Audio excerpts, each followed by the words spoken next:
नमस्ते आप सभी को। आज हम एक बहुत महत्वपूर्ण टॉपिक के बारे में बात करने वाले हैं, जिसके बारे में बहुत कम लोग सोचते हैं या कभी ध्यान ही नहीं देते। नॉर्मली हम लोग सब हाउसिंग लोन लेते हैं। आप लोगों ने सभी देखा होगा कि हम अपना घर खरीदने के लिए हाउसिंग लोन लेते हैं। क्या ये सही डिसीजन है या ये गलत डिसीजन है? हाउसिंग लोन सही लोन है या गलत लोन है? गुड लोन है या बैड लोन है? तो of course it is a good loan, क्योंकि आप जिस प्रॉपर्टी के लिए हाउसिंग लोन लेते हैं वो प्रॉपर्टी की कॉस्ट समय के साथ बढ़ती है और आपकी अपनी प्रॉपर्टी बनती है। आपको किराया नहीं देना पड़ता, उसमें से आपको कोई निकाल सकता नहीं है। आप जैसे चाहें जब तक चाहें उस घर में रह सकते हैं। और कभी आपको अगर कहीं किसी दूसरे शहर में जाना पड़े तो आप अपने घर को किराए पे भी दे सकते हैं। So it can generate an income for you also. लेकिन कुछ चीज़ों का हमें ध्यान रखना चाहिए।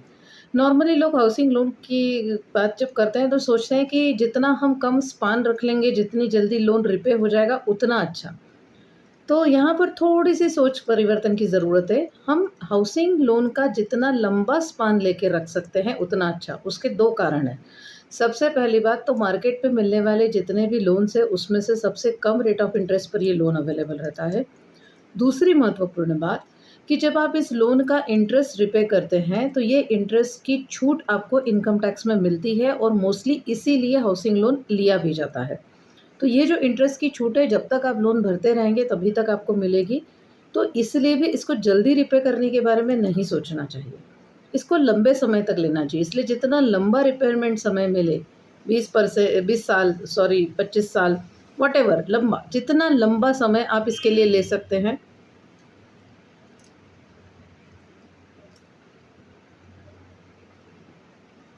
इसलिए हाउसिंग लोन के लिए बेसिकली जितना लंबा समय ले सकते हैं उतना लंबा समय हमको लेना चाहिए। इसे जल्दी रिपे करने की बात नहीं सोचनी चाहिए। तीसरी बहुत महत्वपूर्ण बात, अगर आप हाउसिंग लोन लेते हैं और अगर आप इसकी ईएमआई रिपे करते हैं, हो सकता है आपने 20 साल की ईएमआई ले ली, हो सकता है आपने 25 साल की ईएमआई ले ली।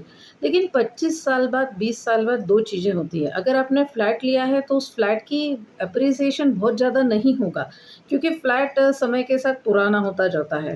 लेकिन ठीक है, चलिए मान लिए कि 7% 8% रेट के हिसाब से उसमें भी एप्रिसिएशन हो गया। लेकिन जब 20 साल या 25 साल बाद आप ईएमआई पूरी रिपे करके जब वो घर आपका अपना हो जाएगा, तब आपके हाथ में उस घर के अलावा तो कुछ नहीं बचने वाला। तो उस घर के को बेचकर आप कुछ करना चाहें तो ही वो पैसा आपके किसी काम का। यानी एक तरह से ये डेड इन्वेस्टमेंट है अगर आप उसी घर में रह रहे हों।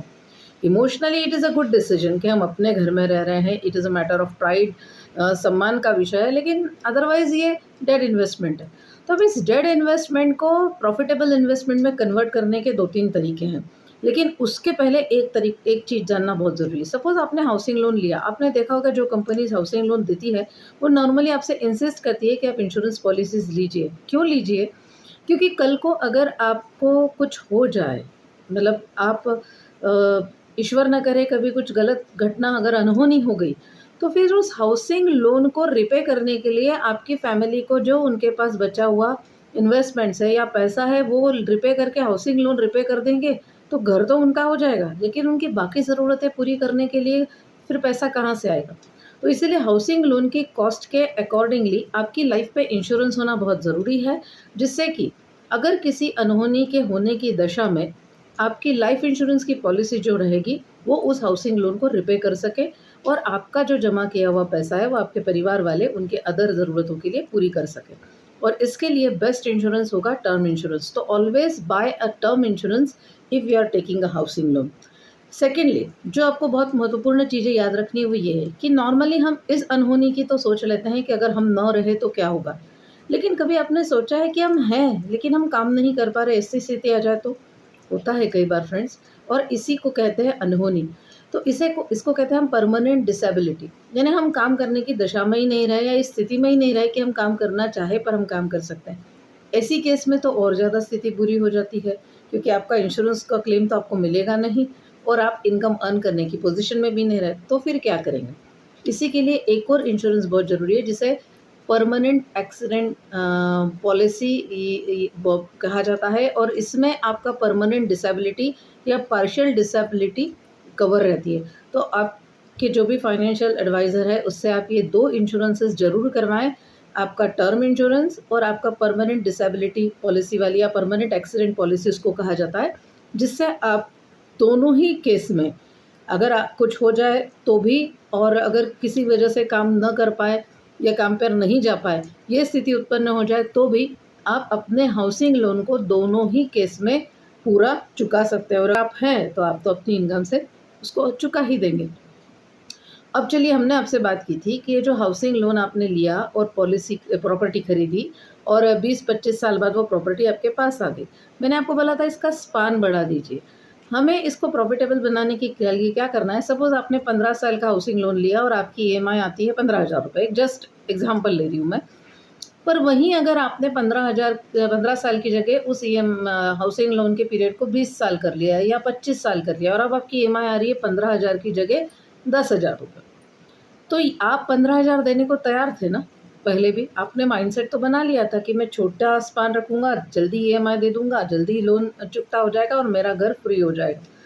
तो आप अभी भी ये मान लीजिए कि आपकी ईएमआई 15,000 है और ये जो डिफ़रेंस है 10,000 और 15,000 का, सिर्फ 5,000, ये अगर आप सही तरीके से आपके एडवाइज़र की मदद से म्यूचुअल फंड में इन्वेस्ट करना शुरू कर दें, तो believe me, by the time आपका घर फ्री होगा 20 साल या 25 साल बाद, और जो उसकी एक्चुअल कॉस्ट होगी उस घर की उस समय, करीब-करीब उतनी अमाउंट का की राशि या उसका 70% अमाउंट आपके पास कैश इकट्ठा हो चुका रहेगा। अब क्या हुआ, घर भी आपका है, आप खुद के घर में भी रह रहे हैं, और जो सबसे बड़ी चिंता थी कि उस समय जो आपकी गोल्स आएँगे लाइफ में, हो सकता है बच्चों की हायर एजुकेशन हो सकता है बच्चों की शादी हो, या हो सकता है आप रिटायरमेंट के करीब पहुँच चुके हों। तो उस समय आपके बच्चों की शादी या बच्चों की हायर एजुकेशन या आपके पेंशन के लिए आपके पास कुछ फंड अवेलेबल होगा, जिस फंड की मदद से आपका वो एडवाइज़र आपके लिए पेंशन की भी व्यवस्था कर देगा। तो अगर हम सही तरीके से इन 2 चीज़ों को क्लब करें और सही तरीके से डिसीजन लेके घर लें, तो हमारा हाउसिंग लोन हमारे लिए एक बहुत अच्छा फ़ायदे का सौदा हो सकता है और हमें बहुत ज़्यादा मेंटल पीस दे सकता है। घर भी हमारा रहेगा, हमारे पास इनफ मनी रहेगा कि हम अपनी ज़रूरतों को पूरा करते चलें। तो हमें सही दिशा में सोच रखना और सही तरीके से इन्वेस्टमेंट करना ज़रूरी है, और हमारे करे हुए इन्वेस्टमेंट को या हमारी लायबिलिटीज़ को, चाहे वो लोन हो या हम एसेट क्रिएट कर रहे हों, उसको इंश्योरेंस के थ्रू सिक्योर करना भी अत्यंत आवश्यक है। सो इन दोनों इंश्योरेंस को ऑप्शन में मत रखिए, इन्हें सबसे पहले कीजिए, ताकि आपका हाउसिंग लोन, आपका घर और आपका परिवार सब कुछ सुरक्षित रह सके और आप बहुत खुशी-खुशी उस घर में अपने परिवार के साथ लाइफ को एन्जॉय कर सकें, और उस घर के पूरे मतलब पूरा आपका मालिकाना हक पूरा होने पर, पूरा पैसा चुका देने के बाद भी आपके पास सफिशिएंट अमाउंट रहे, जिससे आप अपनी बाकी ज़रूरतें पूरी कर सकें। So I wish you all the best कि डिसीजन लें तब सोच समझ के लें, जिससे आपका भी भला हो और आपके परिवार का भी भला हो। फिर मिलेंगे अगले वीडियो में, तब तक के लिए बाय।